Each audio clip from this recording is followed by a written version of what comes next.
Hi everyone, welcome back. Today we are going to discuss about passive voice and active voice. So let's start. First of all, take a sentence like I want ice cream now. It is clear and straightforward. You know immediately that the subject I wants an object ice cream. Now recast this sentence, flipping it so that the object in the position of the subject. Ice cream is wanted by me now. These two sentences are examples of the active voice and the passive voice. Certain kinds of writing are best suited for the active voice, while the passive voice is most appropriate for other kinds of writing. Understanding how, when, and why to use each is key to being an effective writer and speaker. Let us look what is active voice, what is passive voice, and what are their different functions. So we can start with the active voice. In the active voice, the subject is performing an action. For example, the dog chases the ball. Notice how the subject dog is performing the action. Chase on the target of the action ball. This is a simple direct example of the active voice. In the passive voice, the action's target ball is positioned first as the focus of the sentence. The sentence gets flipped and the subject is now being acted upon by the verb. In other words, the subject is passive. The ball is being chased by the dog. Active voice and passive voice are the two grammatical voices in English. There is a reason why news anchors sound detached from the stories they are reporting. They often speak using the passive voice. There is also a reason why the authors of opinion pieces sound so sure of their positions. They usually write in the active voice.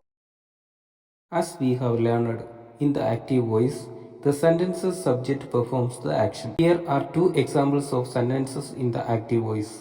No matter what verb you use, structuring your sentence, the subject performs the verb in the active voice. In the passive voice, the action's target is the focus and the verb acts upon the subject. Or to put it in the passive voice, the subject is acted upon the verb.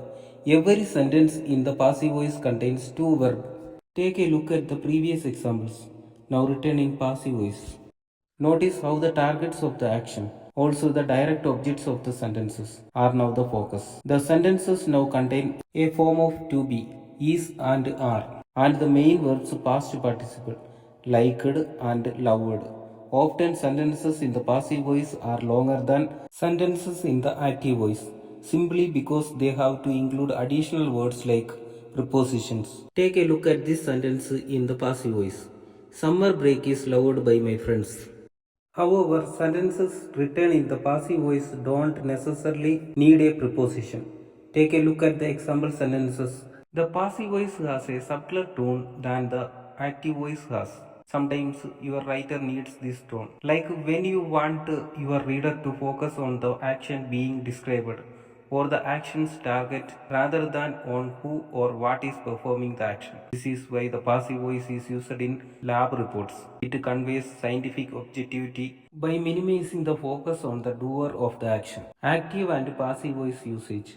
Although you may have been told that writing in the passive voice is bad writing, it is actually more nuanced than that. For most of the writing you do, like emails, blog posts, and many kinds of essays, the active voice is a more effective way to communicate the ideas, themes, and facts you are expressing. In certain kinds of writing, though, the passive voice is necessary. Think about how news reports about crime and incidents are usually written and delivered.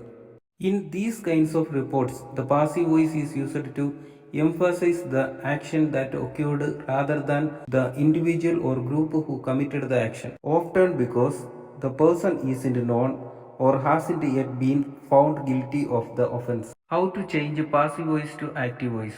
More flexible scheduling options are deserved by students. In the sentence, identify who or what is performing the action and make that the subject when you rewrite it. In the sentence, make students the subject since that is who is performing the action. The main verb in this sentence is deserve and the target is more flexible scheduling options which will become the direct object in your new sentence. With these identified, restructure the sentence so the Subject is now directly performing the verb. In the active voice, this sentence would read, students deserve more flexible scheduling options. Active and passive voice examples. Take a look at these examples of both the active and passive voices in action. As you see, questions can be written in either voice. Other kind of sentences like exclamatory and imperative sentences are often best written in the active voice. See how with the first pair, the passive voice makes the request feel more like a suggestion. In the second pair, the passive voice makes the message sound and formal rather than an urgent exclamation.